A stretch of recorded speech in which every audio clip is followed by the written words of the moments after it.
যে 10টা স্কিল যেটা তার মধ্যে কিছুটা পার্ট এখানে আলোচনা হয়েছে, সেটা হচ্ছে লার্নিং টু বি।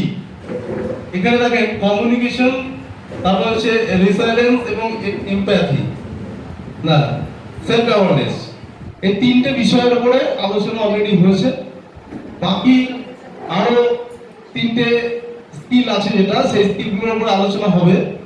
তা প্রথমে যেটা আমি আলোচনা করছি সেটা হচ্ছে লার্নিং টু নো, অর্থাৎ শেখার যে ইচ্ছা, শেখার ইচ্ছার ভিতরে প্রথমেই যেটা আছে সেটা হচ্ছে